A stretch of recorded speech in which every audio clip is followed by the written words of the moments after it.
TitleMatchNetwork.com. Yeah, I remember Jim Herd. I had a chance with me and Undertaker. We went to Jim Herd's office one day.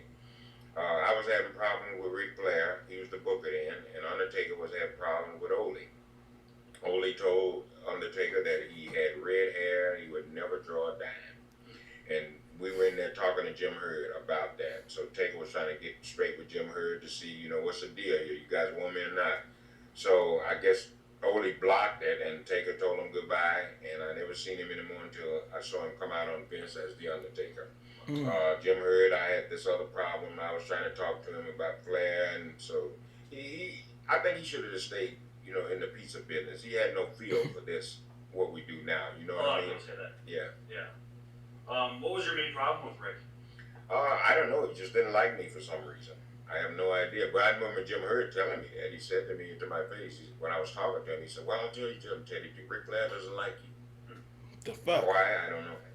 Now, Jim Herd fired Ric Flair while he was WCW champion. What did that do to the morale of the locker room? Well, I don't think it did anything.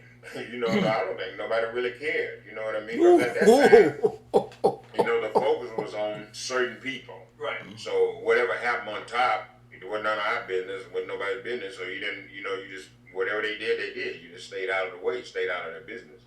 Eventually, Jim Herd was removed from power, and then Kip Fry came in and ran the company. How would you compare Kip to Jim, or were both guys pretty much out of their element? Well, both guys were pretty much out of the element. Kip Fry, he was a lot easier going than Jim Herd. But he didn't have a clue about this either. There were so many other Turner people that were in charge that didn't. They weren't wrestling. Bob Dew, he was one of the guys. God, I can't think of this other guy's name. Can't call it right now. But anyway, they just didn't have a clue, man. Well, eventually they did have a clue. They went with Bill Watts, who obviously ran the Mid-South territory. No, they didn't have a clue then either.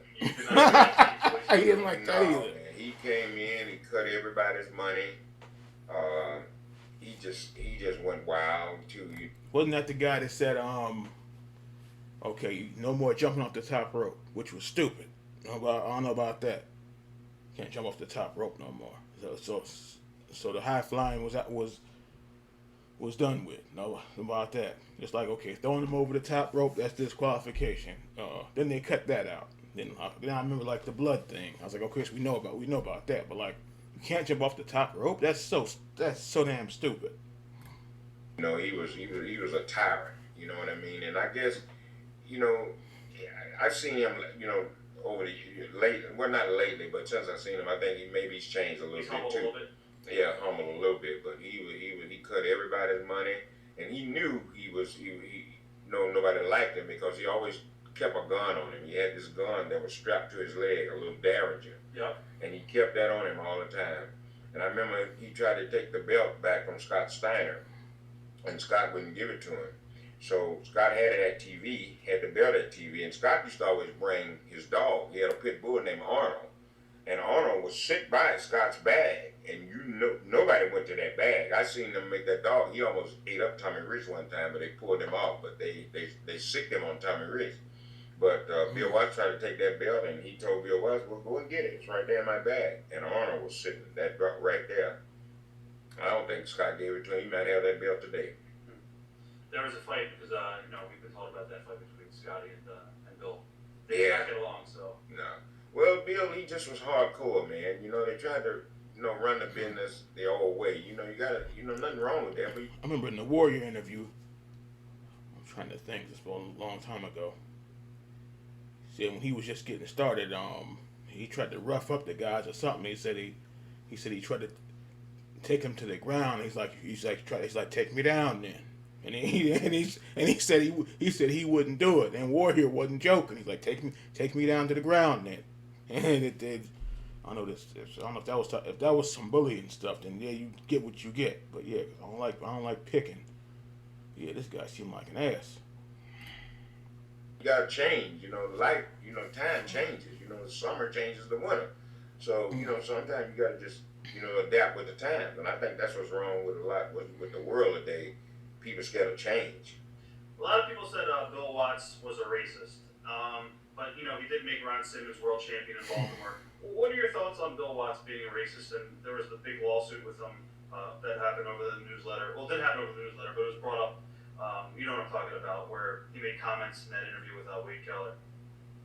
Do you think he gets unfairly, I guess, labeled as a racist? Well, I heard this story here, and I don't know how true this is, but I've heard it from different people and reliable people. I heard that Junkyard Dog, when he was working for Bill Watts, Junkyard Dog was in the bathroom, and the beginning of it, Junkyard Dog had already talked to WWE, Right. WWF at that time, and he was leaving. Well, I don't think he told Bill nothing about it. And the way I got it is that he was in the bathroom, and some way Grizzly Smith found out about it. So JYD was in the bathroom in the stall. Well, Bill Watts and Grizzly Smith were in the bathroom. They didn't know JYD was in that stall. And I heard that Grizzly Smith told Watts, he said, hey, Sylvester is getting ready to walk. He's getting ready to go up to New York. He's going to leave us. And the way I got it is, Bill Watts said, I ain't worried about that. That end ain't going nowhere. So, and it's hard to say races, because, he did have Ernie Ladd. Right. He was the first black booker. And I did hear that a lot of the promoters in the other territories were mad with Bill Watts for putting Ernie Ladd in that position. You don't put no in there. We don't have that, So it's just hard to say about Bill. I don't, like I said, he cut my money when he came to WCW, so I ain't got no little loss there.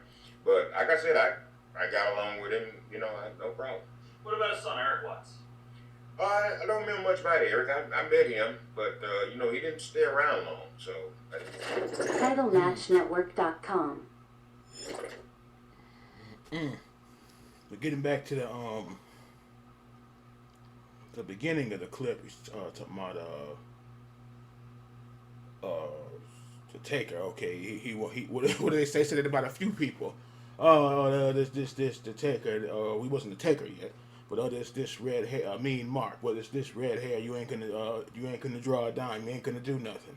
Next thing you know, he's the Taker. They said the same crap about Austin. Okay, the black boots or the black trunks ain't gonna get it. Next thing you know, he's okay. What did the other guy say? Even about Chris. He said couldn't draw a dime. Next thing you know, he working for Vince.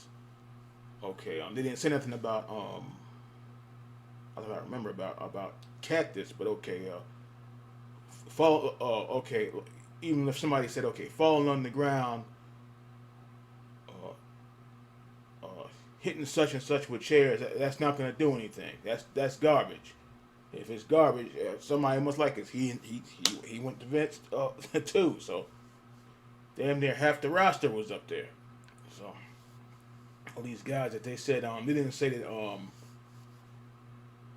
they were garbage, but necessarily just saying stupid shit. They all went up there. Even Simmons went up there. Pillman went up there. Vader went up there. Scorpio, even though I didn't like that gimmick. They should let him just be Scorpio, unless they couldn't use the name or something. But half of that damn locker room went up there. So Flair, Luger, Hall, Nash, they all went up there. Yeah, I mean Hall and Nash were like the big stars. But the point is they went up there. Yeah. So, but saying that this ain't gonna do it, and say that the thing says never draw. Okay, he was Taker Drew, and he was up there for 30 years. He did something. So that was the greatest character Vince ever made, and he can wrestle. So the hell, they be talking that what they say, they be talking out of their hide or something. That's what they be doing.